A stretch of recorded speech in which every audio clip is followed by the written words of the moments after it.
Tekrardan merhaba arkadaşlar.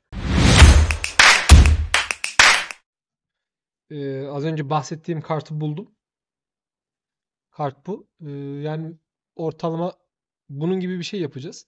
Buna benzer.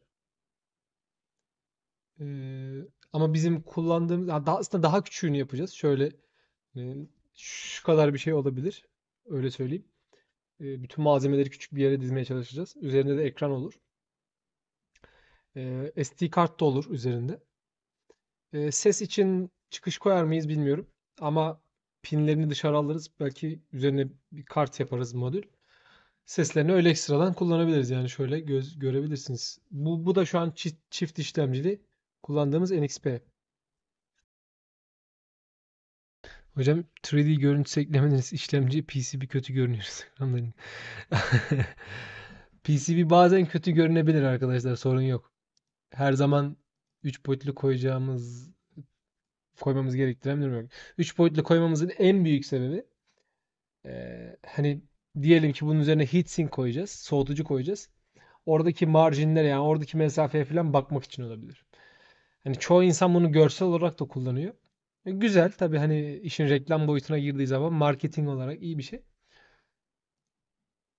Ben genelde koymayı tercih ediyorum ama hani şey değil yani "Ya pisi bir kötü görünüyor koyalım şey değil yani.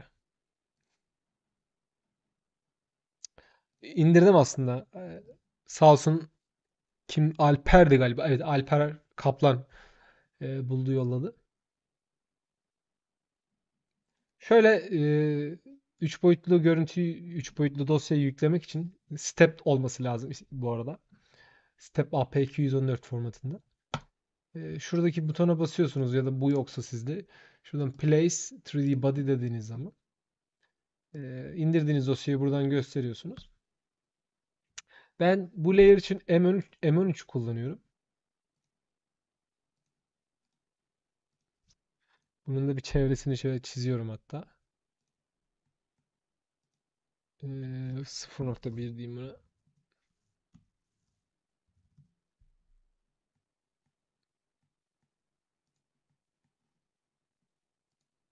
Yani M13 seçiliyken M13'ü altta göstermesi biraz saçma şu an Altium'da. Bunu ayrıyetten ayarlamak gerekiyor.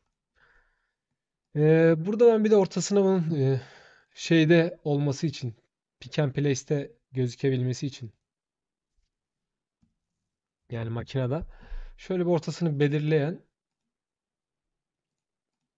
aslında yani o tarz bir üretimi vereceksiniz daha fazla düşünmeniz gerekiyor. Bu dosyanın çok daha düzgün hazırlanması lazım. Çünkü üretime gittiği zaman buradaki isimleri önemli, çevresi önemli, e, mesafeler önemli. Şimdi bir bakalım bu 3 boyutlu görüntü nasılmış? Ya 3 boyutlu görüntü çok da amcam bir şey değilmiş. Yani bunu biz de çizerdik aslında. Ya beklediğim şey yok. Evet, Ball Grid Array demek BGA arkadaşlar. Ball Grid Array. Yani ne demek? Top, ızgara dizini yani Türkçe çevirisi, direkt çevirisi. Buraya lehimden böyle toplar yapıyorlar arkadaşlar pinlerin altına. Ee, Ya böyle geliyor. Hani açtığınız zaman BGA'yı üzerinde böyle bu topların olması lazım. Yoksa bunları lehimleyemiyorsunuz. Neyse bunu koyduk. Bu çok elzem bir şey değil şu an. 3 boyutlu olmaması daha sonra da hallederiz ama koyduk. Şöyle bir yeni şematik oluşturayım. Hepsini bir ayırayım önce. Ne diyeyim? Buraya da sensörleri koyalım mesela. Sensörler diyelim. Ama şu DC-DC'yi önce bir halledelim. Bu önemli. Şimdi biz voltajımızı nereden alalım? USB'den alalım değil mi? USB Type-C kullanalım burada arkadaşlar. Benim elimde USB Type-C olacak. USB şu var. Bir de şu var. Elimde iki tane USB Type-C konnektörü var. Acaba bu var mı şu an elimde? Birincisi var mı? İkincisi modeli var mı acaba? Hemen şu kütüphanemden bakıyorum. Connector USB diyorum.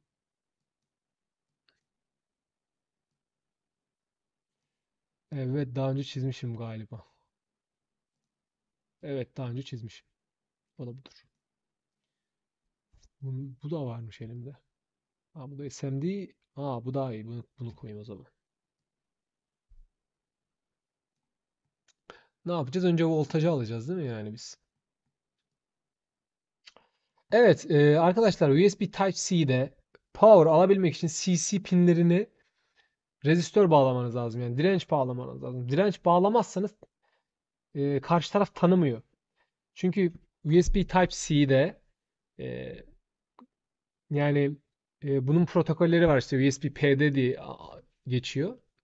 Bakarsınız isterseniz. İşte hani kaç volt çıkış versin, kaç watt çıkış versin gibi şeyleri CC pinleriyle hallediliyor.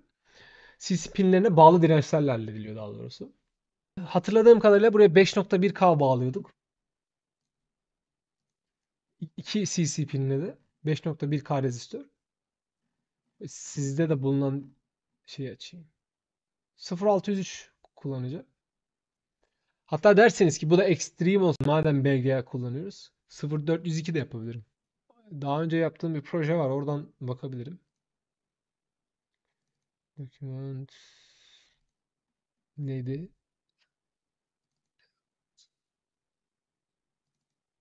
Bu projeyi hatta şeyde de yayınlamıştım. Ne onun adı? GitHub'da. Aa, evet. Şu. 5.1K. Evet, doğru. Buradan 5 volt 500 miliamper çıkıyor olması lazım. Bu ayarlarda USB 2'ye göre. Hemen gidelim oraya.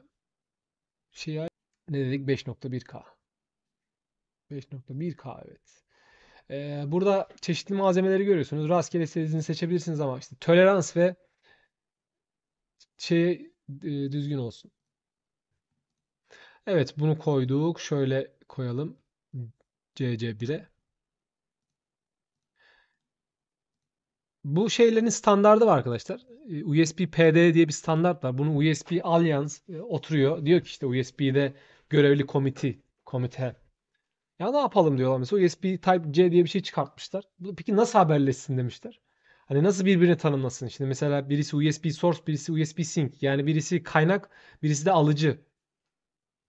Birbirlerinin anlaşması lazım. Çünkü akıllandırıyorlar artık. Hani ne yapıyor? 5, 12, 20 volt oluyor şeylerde. USB Type-C'de bu arada. Hani sizin USB Type-C'niz varsa 20 volt alabiliyorsunuz yani. Hatta 20 volt 5 amper 100 watt'a kadar çıkabiliyor. Bazı özel durumlarda 200 watt da olabiliyor. Ama 200 watt'ı yapan görmedim. Sadece TI'da var. Başka yapan var mı görmedim. Ben 200 watt çalışmaya başlamıştım ama zamandan dolayı yapamadık. Şöyle koyuyorum. Ne yaptık? CC pinleri buradan almış olduk. Şu eksiği bir de şuraya bağlayalım. Hop. Gene de eksi. Burada neyi bağlayıp neyi bağlamayacağınızı bilemiyorsunuz tabii ki. Ee, Şunları işte DP, DN pozitif, negatif diye arkadaşlar. USB'de biliyorsunuz tek data hattı var USB 2'de. Ee, Şöyle yapalım. Ne yapalım mesela? Şöyle sadece bunları net atalım. Aynı isimde. USB DP ya da USB DP diyelim çünkü Altium bunu şuradaki P ile ve N ile ayırıyor differential line yaptığımız zaman. Bunun ikisini aynı şekilde kopyalayalım. Şuraya da atalım.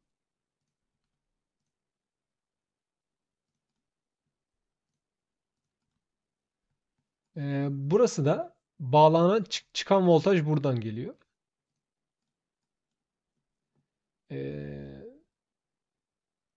Şöyle şuraya şey koyuyoruz. Port koyalım. Yani mesela buraya şöyle net koyanlar var arkadaşlar. Hani Şu netten. Net de olur. Tamam ama okunabilirliğini düşürüyor. Şimdi bunu koyduğunuz zaman bu bir power objesi olduğu anlaşılıyor yani. Bunun bir güç objesi olduğu anlaşılıyor. Bence ben olsam her zaman böyle koyarım. Yani. USB-V'yi bas diyelim. Şimdi bu ne dedik? Giriş voltajımızı oluşturacak. Şu eski şeyden biraz kopya çekeyim. Başka neler yapmışız? Evet, bunları boş bırakabiliyoruz. Şöyle differential atacağız. Evet, şu önemli mesele ESD diyodumuz var burada. Taktığımız zaman USB'yi bizim üzerimizdeki elektrostatik enerji konnektör üzerinden devreye boşalıyor. Boşaldığı zaman eğer bunları siz önlemini almazsanız işlemciyi yakabiliyor. İşlemcinin pinlerini yakabiliyor. Ya veya da bozuyor siz bilmiyorsunuz farkında olmadan. O yüzden hani buraya koyduğumuz bu diyotlar onları bastırıyor.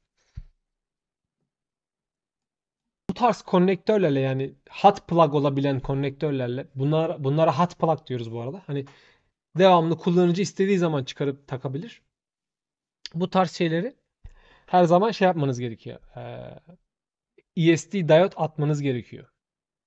Çünkü bir de şasisi metal ya. Empedansı düşük. Sizin üzerinizdeki enerji oraya atlıyor. Şuraya önce şunları bir unutmadan differential şeylerini atalım. Differential pair. Şunu şöyle biraz alırsak.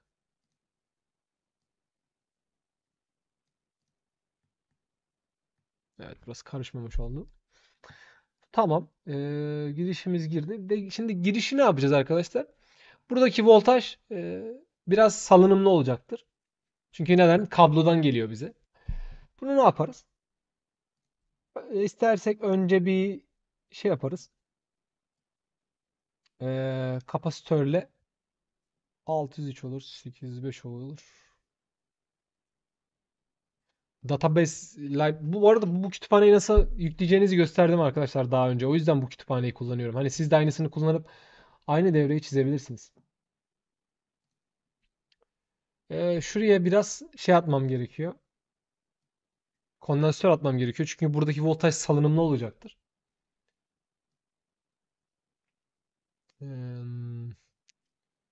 Ee, Voltajı 5 volt olup yani 5 voltu destekleyecek. En az hatta 5 voltun %30 yukarısı yapmak gerekiyor. Üçte biri işte. O da 1,5 volt gibi bir şey. 6,5. Yani 10 volttan aşağı almaması lazım buradaki kapasitör. Dediğimiz gibi EST'yi de göz önüne aldığımız için. İşte 100 nano atılır. 470 nano atılır. Bunların aslında diyebilirsiniz niye 100 nano atıyoruz standart? 100 nanonun da böyle bir frekans eğrisi var. Onlara bakmak gerekiyor. Hani ben aslında rastgele atmıyoruz. Onları söyleyeyim. Bir de bu kapasitörlerin X5R, X7R gibi şeyleri var. Sınıflandırılması var. X7R'ler daha kaliteli. Hatta işte daha kaliteli olan seriler de var. İşte mesela sıfır serileri var. Ama daha da pahalı. Bunlar sıcaklığı olan tepkilerine göre sınıflandırılmışlar. İşte X7R'ler daha az etkileniyor sıcaklıktan. Aslında siz mesela X5R koyduğum zaman buraya siz zannediyorsunuz ki işte bu hani ya zannedebilirsiniz mesela şey olabilir. Eğer sıcaklık bu verilen değer 25 derecede falan veriliyor arkadaşlar. 470 nano. Ama siz şey yapmak isterseniz diyelim ki bunu 50 derecede kullanacaksınız. 50 derecede açıp datasheet'ine bakmanız lazım. Datasheet'te şey var. Hangi derecede ne kadar kapasite olduğunu gösteriyor. Birden fazla kapasitör koyar. Şimdi bunların empedansları var arkadaşlar. Şimdi tamam mı? Her kapasitans değerinin sabit frekansa olan farklı tepkimeleri var. Bunların hepsini bir araya getirince en optimum sonucu alıyorsunuz. Ama şey farklı değerlerdeki kapasitörleri bir araya getirince optimum sonucu alıyorsunuz. O yüzden bir de 100 nano atalım buraya.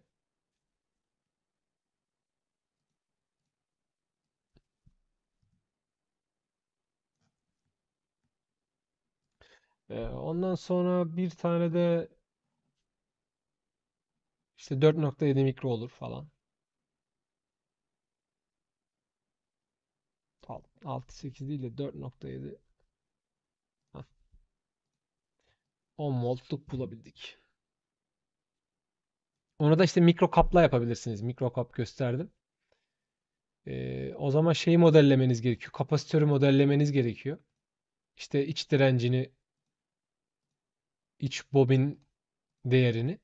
Kapasitörün modelinde bobin direnç vardır. Tamam, burayı koyduk. Bundan sonra bir fuse koyalım. Ee, Oldu da yanarsa filan. Fuse da şöyle burada, evet, fuse bulduk. Bunların bunları boyutlarına göre ayırmak istersem şöyle yapıyorum. Select columns. Footprint değil de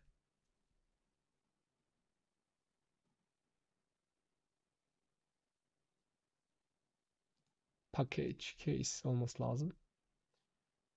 Evet, şu 12.06. Sadece 12.06 varmış. Neyse, sondan değiştiririz. Şöyle koyalım. Burada da yine şey yapmanız gerekiyor. Çekilecek akımların toplamını hesaplamanız gerekiyor. Nasıl hesaplarsınız onu arkadaşlar? Mesela datasheet'imiz burada ya. Şimdi bu datasheet'te şöyle bir şu yandan açayım. Kaç miliamper çekiyormuş toplamda, onu görmek istiyoruz. 256 miliampermiş maksimum. Yani bu maksimum geçirilebilecektir muhtemelen. Hani normalde o kadar çekiyordur demek istemiyor. Çünkü buradaki limiting values diyor. Evet, absolute maximum rating demek istiyor burada. Yani bunlar maksimum dayanabileceğidir. Ha, miliamper burada, evet. 150 miliamperde 6.2. Neymiş kondisyonu? 3 4'müş. Compiler settings IR IAR optimization level 0. Flash is powered down. Şurası ne? Burası 5.9. 12 sistem. 12 sistem clock flash access time. 5.9 miliamper. Burada daha da farklı şeyler var. Ha, buralar nanoamper. Buralar işte power sleep. Yani şey demek istiyor herhalde. 5.9 miliamper çekiyor. Ama maksimum çekilecek, yani maksimum bu işlemci yanmadan çekilebilecek en maksimum akım şurada. O da o da 256 miliamper. Ama yani biz 256'nın altında yapmamız lazım. İşte mesela 200'e yaklaşınca, 200 miliampere yaklaşınca atlamamız lazım. Burada aslında hepsini bir Excel yapıp toplam bütün kullanacağınız bütün malzemeleri böyle tek tek yazmanız lazım. İşte bu işlemciyi öğrendik. Bu işlemci 200 miliamper çekecek maksimum. Hani biz öyle belirledik. Neden? 256 miliampere gelince yanacak çünkü.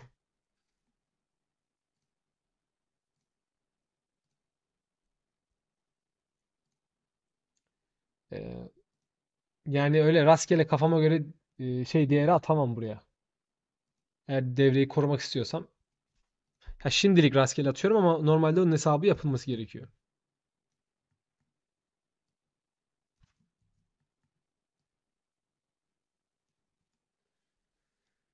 Evet. Ne dedik? USB Viva. Şöyle yapalım. Bunu da F diyelim.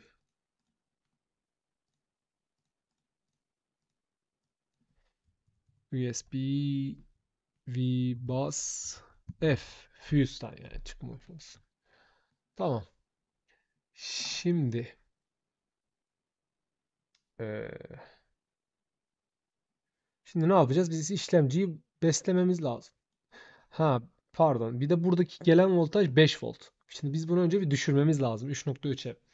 3.3'e neyle düşürelim arkadaşlar? LDO kullanırız. Tamam mı? LDO. LDO ne demek? Linear Drop Out. Ee, Burada var zaten. Bu kütüphaneyi kullanmanız çok işinize yarayacaktır. Çok şey var. Lineer burada. Küçük bir şey bulalım. Ama böyle basit bir şey istiyorum. Ee, 150 miliamper. Yani 150 miliamper değil de 250 miliamper civarı bir şey işimizi görecektir. Daha 150 miliamper bile yeter ama karttan 5 volt USB 2 5 volt 500 miliampere kadar destekliyor. Sonuçta 500 miliampere kadar olmasında bir sıkıntı yok. SOT 25 3.3'müş. Aynen böyle bir şey kullanabiliriz. Küçük hem de.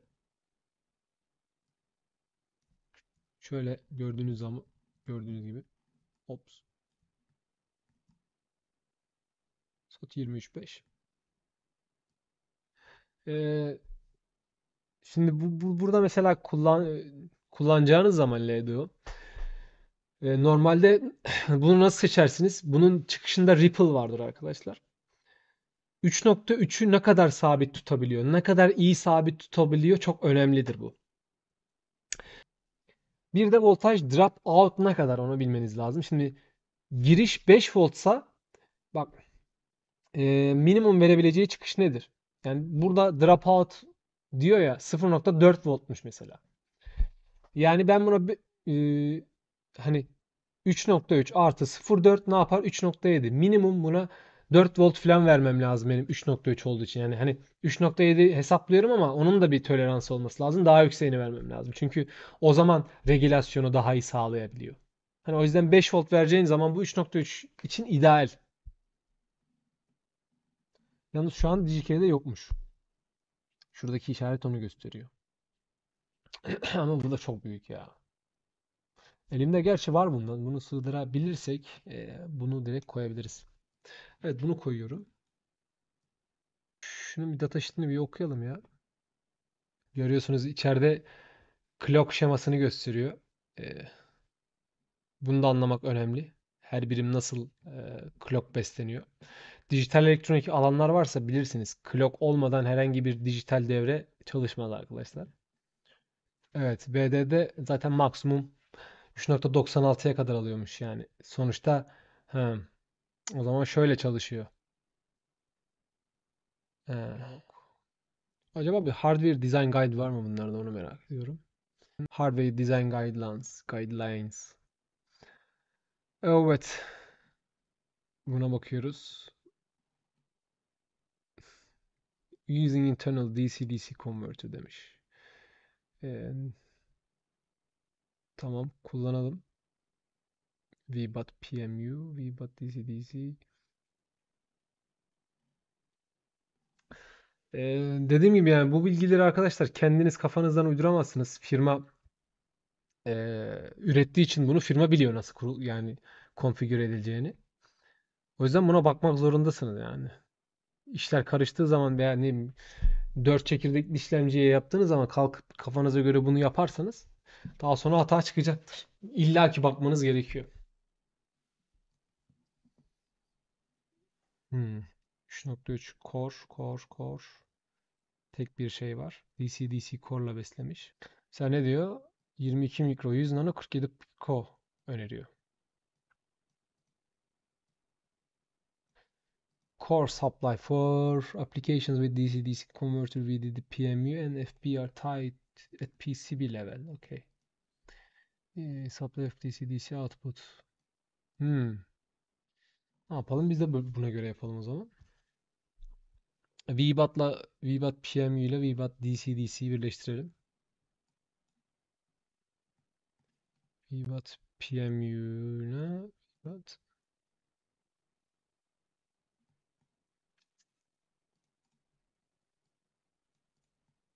Evet. Şunu biraz şöyle çekelim ya. Hı. Şunu şöyle alıyor. Tamam. Bunu birleştirdik. Ne diyor? 22 mikro 100 nano 47 pico. Şimdi 22 mikroyu muhtemelen şeyle bulamayacağız. 603'te bakalım var mı? Ona belki 803 ister. Sorular yukarıda.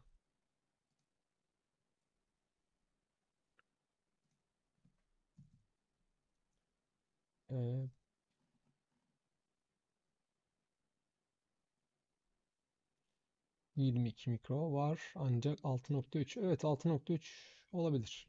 Burada destekler. Sıkıntı yok çünkü 3.3 istiyoruz. Şöyle 22 mikro. Şuraya bir 100 nano koymuştuk. Aynı malzemeleri kullanmanız çok mantıklı arkadaşlar. Çünkü malzeme listesi oluştururken hepsini bir araya toplayıp veriyor. E, Hani siz de tek bir aynı malzemeden almış oluyorsunuz. Aynı değerden başka malzeme almış olmuyorsunuz. Bu önemli. Grant nereye gitti? Heh,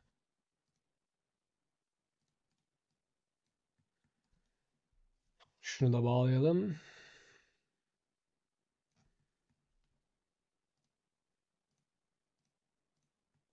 Bir de 47 piko dedi.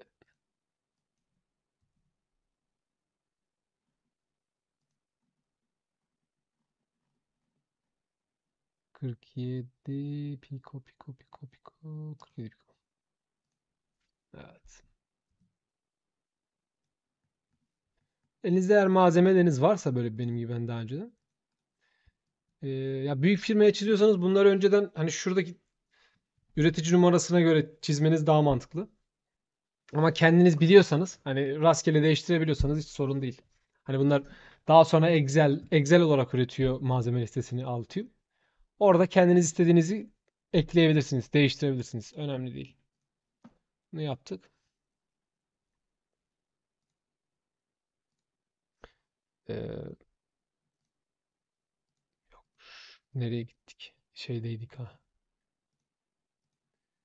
VD'de PMU, feedback de beraber bağlayalım.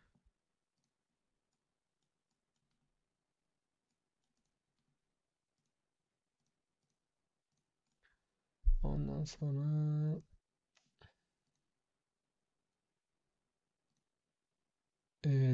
4.7 mikrohenry'lik bir bobine ihtiyacım olacak.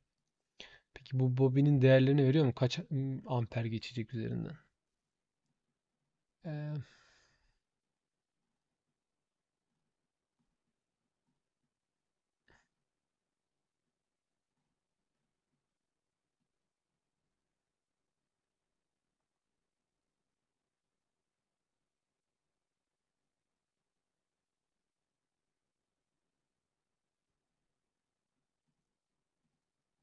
600'ün Dark'a geçmesi bile çok olaylı oldu ya. İnsanlar çok beğenmedi. Aa, burada ne güzel şeyler de veriyor. Bak, öneriler de veriyor, evet. Özellikle yeni başlayan arkadaşlara şu öneriler önemli. Ne yaptık? 4.7 mikrohenry istedik. İndaktör. Inductors power diyoruz.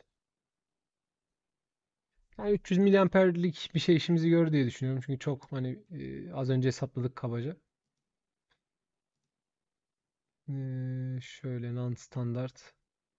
Aa, 2.5'a 2. 2, evet, bu güzel bir şey. Bunun akımı da 1.24 miliamper ve şu an 18 bin tane de var şeyde, DigiK'de. 1 MHz'e kadar çalışıyor. 200 milyon DC rezistansı var. Evet. Ya iş görür.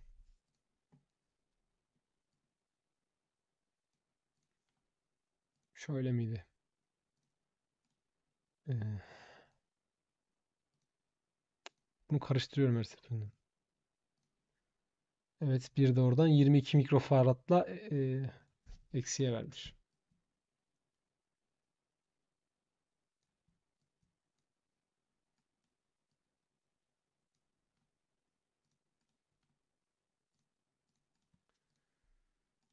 Evet.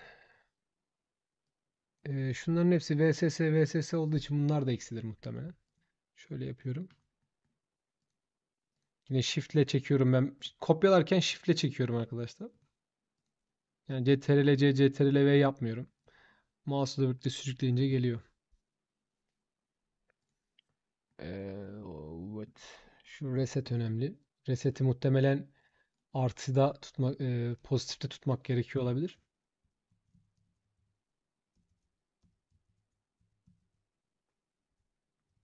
Reseten diyelim. Tamam.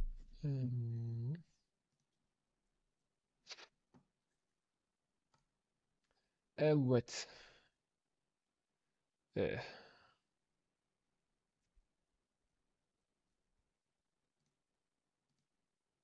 Ya şuradan da aslında biraz kopya çekebiliriz. Bu da zaten bizim gibi yapmış. 22 mikro, tamam tamam tamam. Em,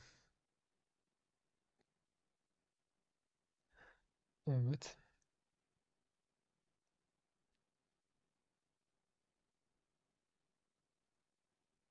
Hmm. Aynı şekilde buraya da koymuş VD'de PMU'ya da. Bu farklı yapmış tabii. Şu jumper var burada. Hmm. Şu jumper'a göre burayı tabii shortluyor. O yüzden bunlar da burada. Ama bunları da dizmiş tabii yani. Hani şuna paralel oluyor aslında. Opsiyonel yapmış muhtemelen. Burada M dediği mesela 16 MHz. Megahertz şeylik. Bu da kilohertz. Muhtemelen RTC yani Real Time Clock osilatördür. Gördüğünüz gibi bolca farklı değerlerde kapasitör atmışlar. Bunun sebebi dediğim gibi frekans eğrisinde yani frekans responsta daha geniş bir alana yaymak için düşük empedansı. Kapasitörler yüksek empedans olduğu zaman tepkileri kötü oluyor. O yüzden o salınımları o zaman önleyemiyorlar. Siz daha geniş bir alanda çünkü önlemek istiyorsunuz. Şuna göre çizdik.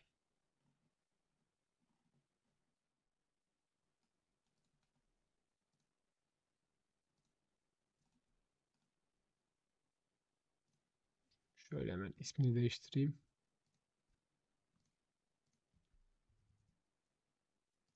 Buralara da mı koyduk? Ne yapmış? DC-DC'nin çıkışı PMU ile birleşik. Şurası yani. Buraya bir atmış. Sonra burada yok. VDDA'ya da atmış. Evet, VDDA çünkü analog voltaj besleme. Yani ADC'nin beslemesi VDDA'dan geliyor. Burası referans voltajı. Yani hangi voltajı referans alsın ki size ona göre ölçüm sonuçlarını versin analog. Burası da pozitif ve negatif. Negatif isterseniz başka bir değer de olabilir muhtemelen. Yani sonuçta fark ölçüyor. Potansiyel fark. Buraya da verelim şu noktayı. Çok şey ne yapmışız? Şurayı birleştirdik şöyle. Şuraya bir şunu yapalım. Şunun okunabilirliği pek iyi olmadı. Hoşuma gitmedi burası aslında ama sonra yenileriz yayından sonra.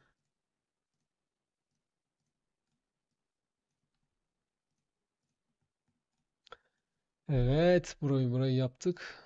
Ondan sonra ne dedik? USB'ler var ama USB'leri evet.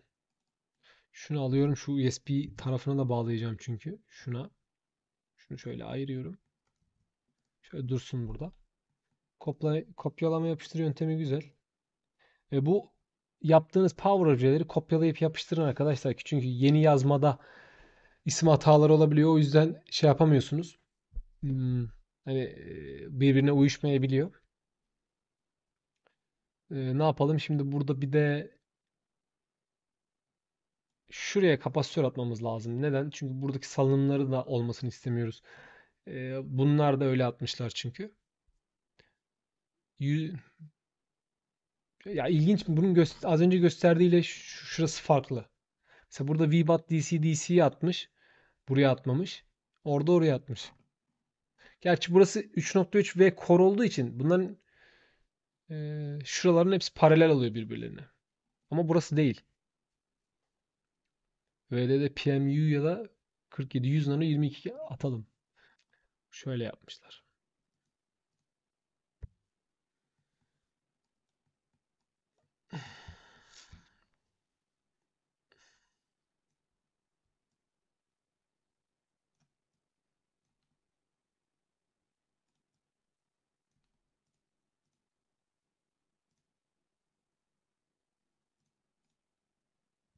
Şöyle de yapamaz mıyız? Aa, olmaz mı? Olur ya. Bence şöyle oldu.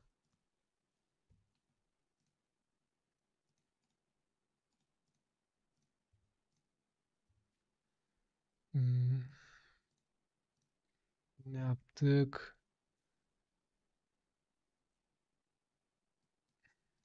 Yani burada LX tarafına hmm, şurada yanlış yapmışız. Evet. Şurayı demiyorsunuz arkadaşlar ya. Şurayı şuraya bağlayacağız diye. 22 bir yani 100 nano 47 piko buraya atmış. Ama şu yeterli olacaktır şu an.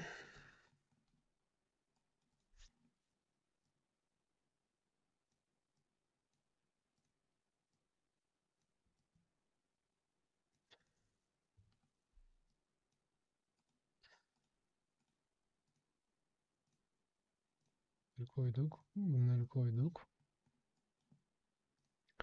Evet. Burası tamam. Şimdi bir de şuraya 3 tane 100 nano atalım. Yani buraya 100 nano atmış.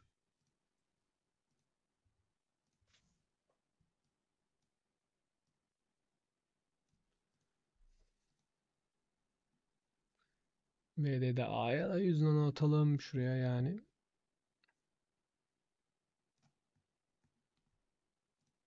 Hemen şöyle şuraya çok güzel oldu.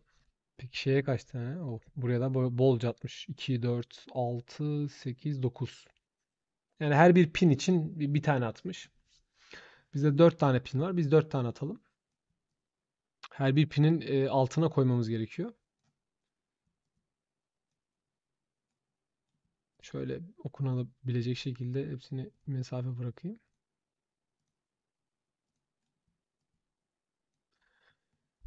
Evet, besleme tarafı tamam arkadaşlar. Buraya kristal atacağız. Bu USB'yi halledeceğiz. Sonra bu giriş çıkışlara komponentleri bağlayacağız. Aynen. Şuraya tabii giriş çıkışı